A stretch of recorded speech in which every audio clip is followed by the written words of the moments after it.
अभी जैसे मैं हूं, तो अगर मैं चाहूं तो मेरे पर माइंड आता नहीं है, मतलब मैं चाहूं तो माइंड आएगा ही नहीं, जब तक मैं एनालाइज ना करूं किसी चीज को।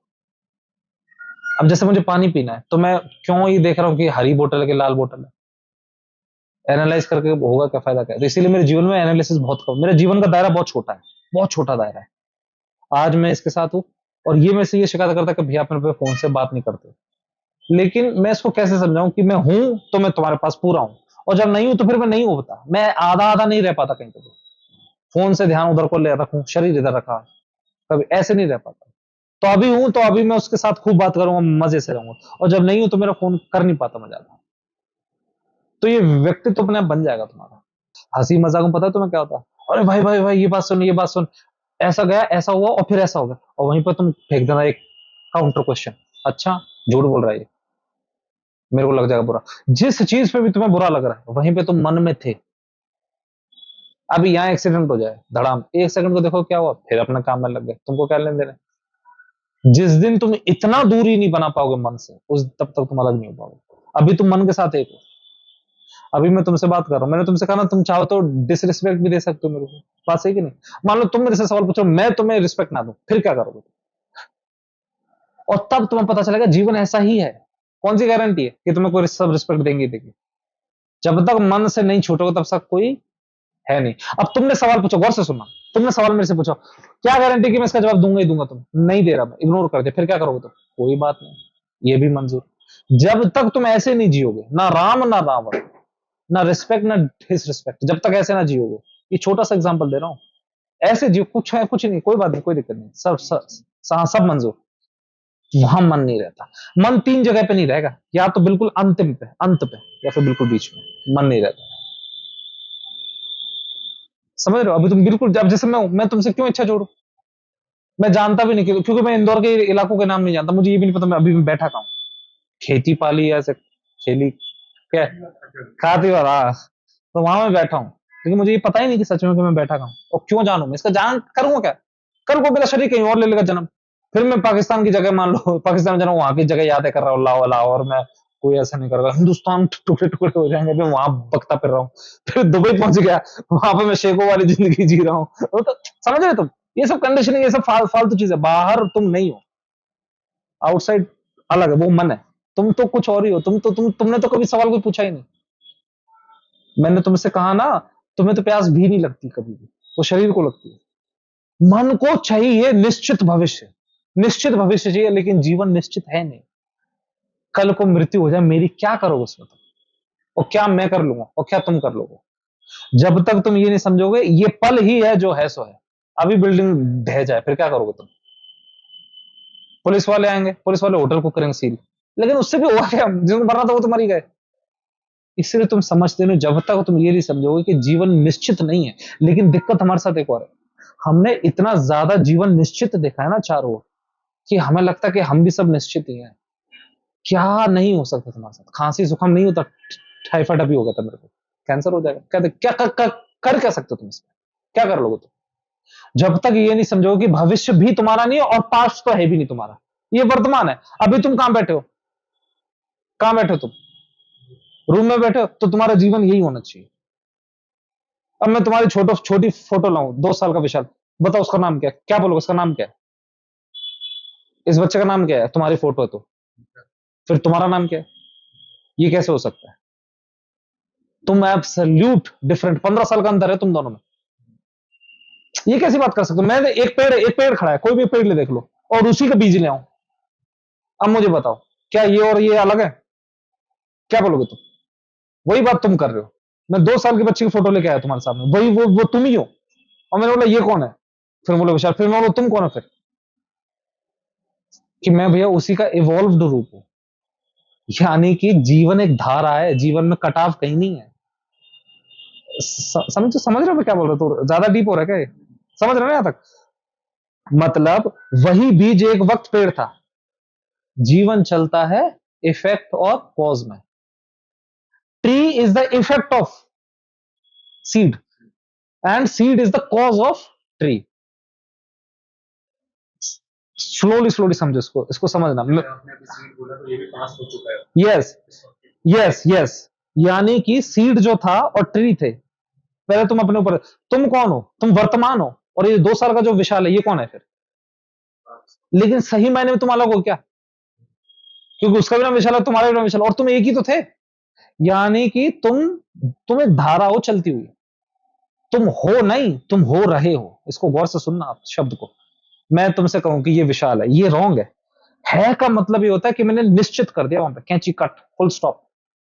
है, ये व्हाइट है, ये नहीं बोल सकता मैं।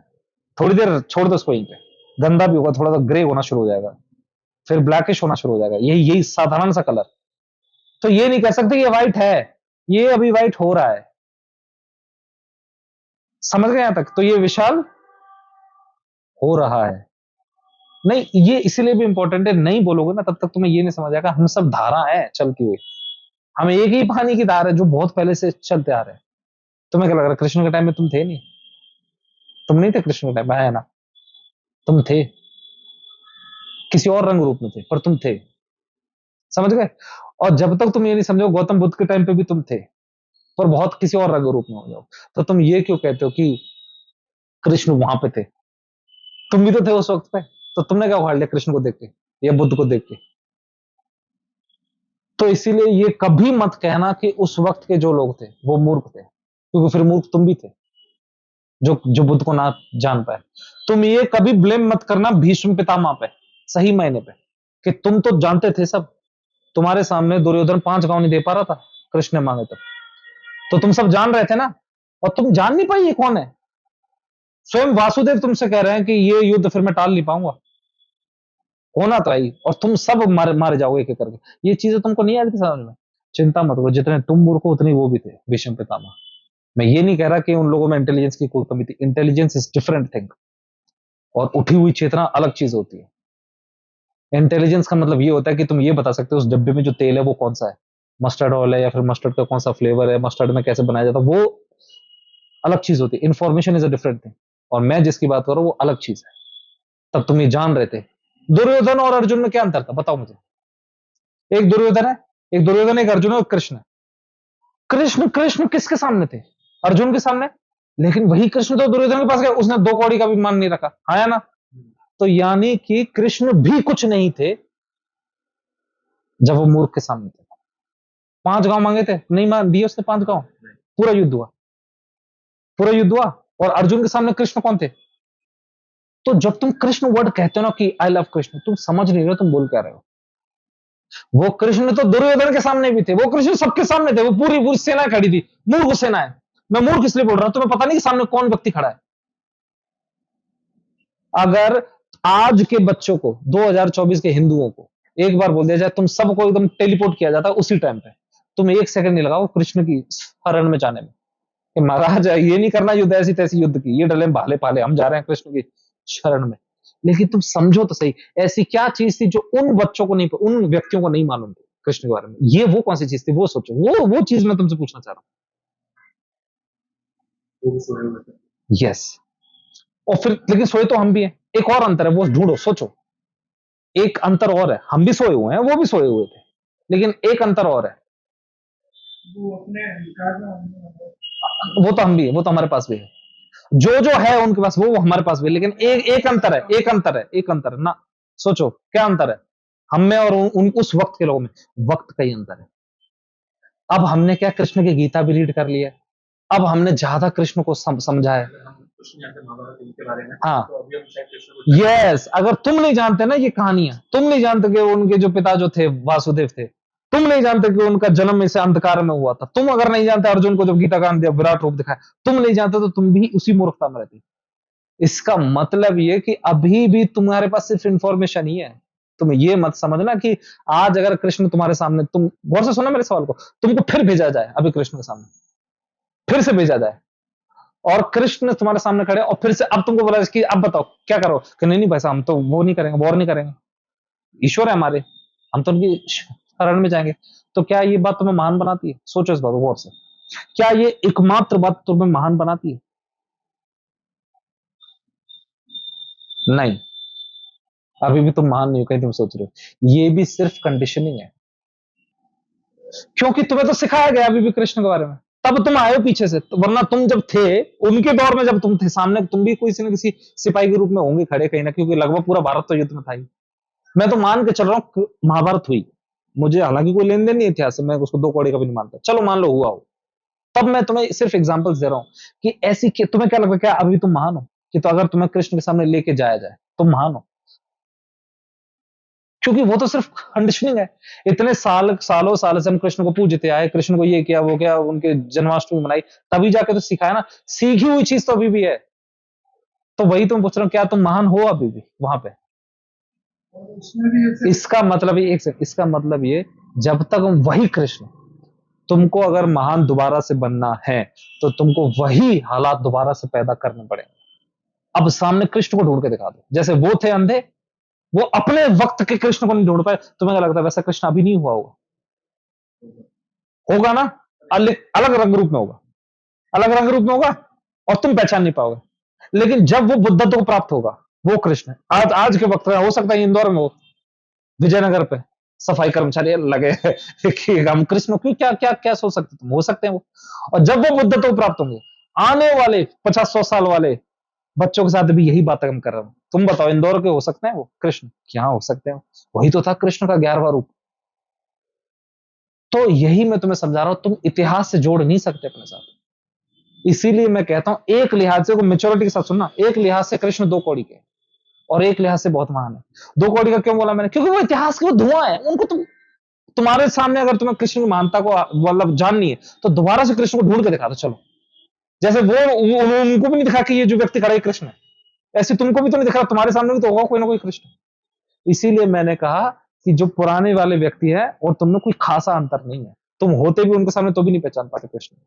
वो कृष्ण जो वहां पर है वही कृष्ण, तो आज तुम्हें क्या लगता है, यहाँ पर तुम्हें क्या लगता है मैं नहीं हो सकता कृष्ण? तुम नहीं देख पाओगे, तुम नहीं देख पाओगे इन आंखों से।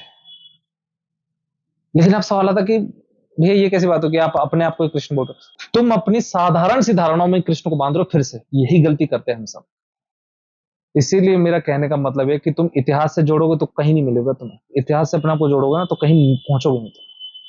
इसीलिए वर्तमान में ढूंढना, कृष्ण को ढूंढना, तो जीते जी मिल जाए तो मिल जाए, नहीं मिले तो लाइफ वेस्टेड। जीते जी मिल गए तो मिल गए, वरना life wasted. Same example Gautam Buddha के साथ ले लो, तुमको क्या लगता है तुम नहीं थे गौतम बुद्ध के टाइम में? तो इसलिए समझो बुद्ध पुरुष होते गए, तुम भी होते जाओगे। बस इतिहास से तादाद जोड़ना मत अपना, ज्यादा ज्यादा मत जोड़ना। घर वाले बोलेंगे हाथ जोड़ लो, ठीक है सब मंजूर, लेकिन ज्यादा मत जोड़ना तादाद। असली कृष्ण को ढूंढना यहीं पे, मिले तो मिले, ना मिले तो रहने दो, लाइफ वेस्टेड। मान लो कृष्ण के सामने जितने भी लोगों की मृत्यु हुई, जितने भी लोगों की मृत्यु हुई, अब उनकी मृत्यु होगी तो वो, अब मान लो फिर उन्होंने बाद में स्वर्ग में या कहीं पे भी जाके ये बोला उनकी क्या, हम शायद कृष्ण को शायद जान लेते, लेकिन वो समझे अभी भी नहीं समझ रहे, जान के भी क्या होगा तुम? अभी चलो लो, अभी मैं बोल रहा हूं मैं कृष्ण, फिर क्या करोगे? What is the best thing you can do? तुम ज्यादा से ज्यादा पूजा पाठ कर लोगे मेरी, लेकिन तुम अभी भी नहीं समझ रहे। मुझको डिफाइन करने के लिए तुमको किसी पर्टिकुलर कर्म की जरूरत पड़ रही है, इसको समझना गौर से। मैं देवता हूं ये, और तुम मान लो मेरे को मानने वाले हो, तो तुम मेरे को देवता की तरह ट्रीट करोगे, ट्रीटमेंट में करोगे क्या? ज्यादा ज्यादा पूजा पाठ करोगे। तुमको लगता है कि मैं उस पूजा का मोहताज हूं? कोई कृष्ण पूजा के मोहताज होते हैं? इसीलिए तुम पूरे कृष्ण को समझ नहीं पाते।